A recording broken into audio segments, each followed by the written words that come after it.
get to March Madness. So I will say this. I know you guys can't see my bracket that well, so I'm just going to not show it. But I'll tell you this. This bracket is completely in shambles.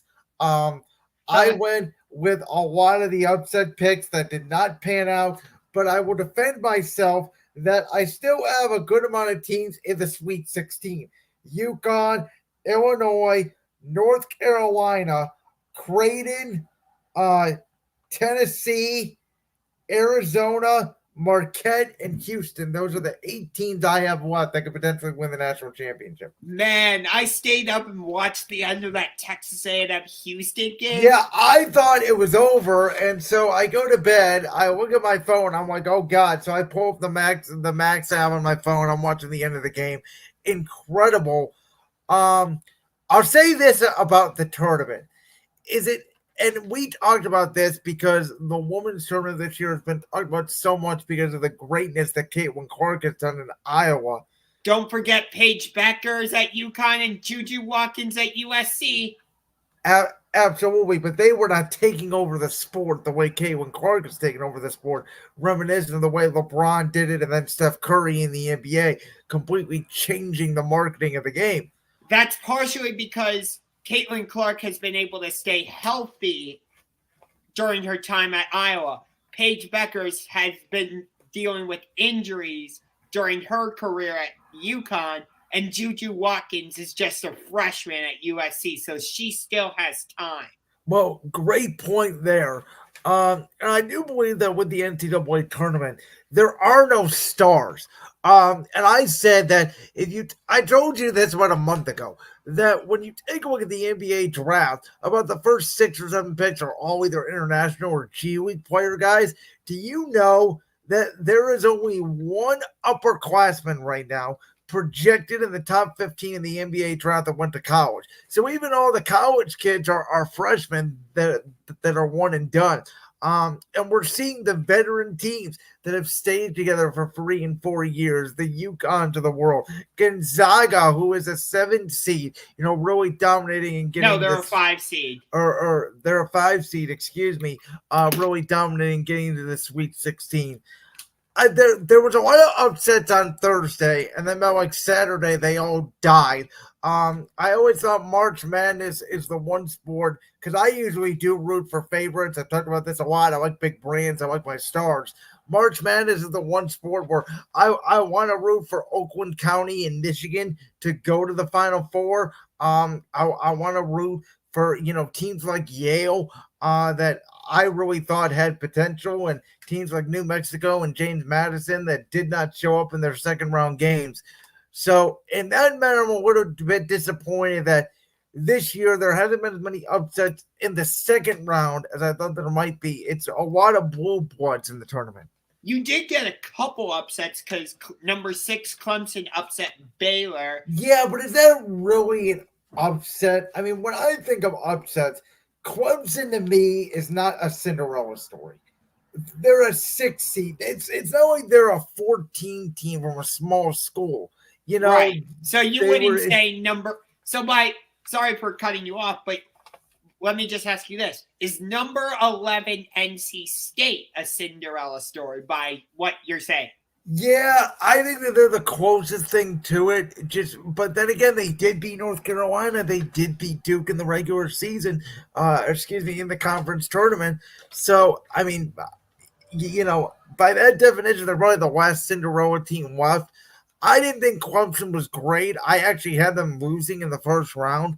But I thought, again, if they get past a round, they can win some games. I think if Clemson's a 6 seed and they get to the Elite 8, that might be, your biggest story of the tournament. I believe outside of North Carolina State, they're one of the lowest seeds remaining in the entire tournament. Yes. So North Carolina State is the lowest remaining seed in the tournament. Well, I know North Carolina State is, but I believe Clemson at 6 is like the second lowest. I believe you're right. I will say, over in the women's tournament, you've gotten a couple more upsets. Number 7 Duke upset number 2 Ohio State in the second round. But for the most part, it's been the higher seeds kind of controlling everything. And South Carolina just continues to steamroll everybody. Like, I was actually looking forward to the Battle of Carolina in the second round because it was North Carolina against South Carolina. South Carolina said, yeah, no, we're just going to wreck this and leave. So, but there's a couple interesting games that we could get if Iowa takes care of Colorado and LSU takes care of UCLA. We're going to get a national championship rematch in the Elite Eight between Angel Reese and LSU and Caitlin Clark and Iowa. However, it's not going to be easy because LSU is going against number 2 UCLA, and UCLA has been a very good team all season long. And Iowa is going against Colorado, and we saw how much trouble Iowa had with a very physical and defensive-minded West Virginia team. Colorado is kind of that same team. So I would say this. The ESPN executives were sweating bullets on Sunday watching that Iowa game. Oh, I know. And I'm sure they will be with the Colorado game as well. I mean, in all honesty, and again, no disrespect to the other woman you had previously mentioned, the not the WNBA, but the Women's March Madness tournament is on the rise. It has more popularity this year than in previous years. But if Iowa does not make the Final Four, I think it will put a real damper on the viewership and the notoriety of the tournament. People like you that are avid watchers of women's college basketball will still watch it, but there are people like myself that have specifically started to tune in just for one specific person, obviously Caitlin Clark. Right. That I'm telling you, there's going to be a big drop off. People are watching it. People are watching the sport in general, but they're mostly watching it because of Caitlin. It's in a way, not so much, but in a way, in a little bit of a way, it's a little bit of the Taylor Swift effect, if you will. I can see where you're coming from. And yeah, I do think there would be a drop off if Iowa gets eliminated before the Final Four. But at the same time, you still have Paige Beckers from UConn. You still have Juju Watkins from USC. You would still have LSU. You would still have South Carolina going for a perfect season. So it's not like if Iowa gets eliminated, there wouldn't be storylines in the women's tournament that would just make it totally unwatchable. And one quick thing before we move on, you talked about how like Caitlin Clark is making you tune into, the women's tournament. I think Caitlin Clark is going to have that same effect in the WNBA because of her popularity and how much of a star she already is. No, I completely agree with you on that. I got one more question for you on the men's side before we move on. Go.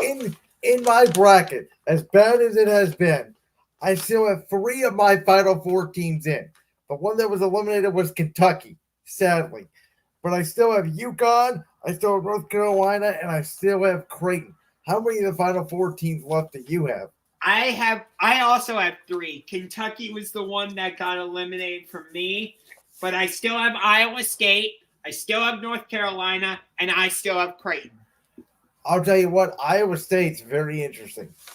The reason I'll tell you this. I'm saying they're interesting in a good way. I think it's a good pick by you. Yeah. The reason I picked Iowa State to win the national championship is because I watched how they play to close out the regular season and how they played in the Big 12 championship. And I'm like, okay. They knocked off Houston in the Big 12 championship. And I'm like, oh, this Iowa State team looks legit.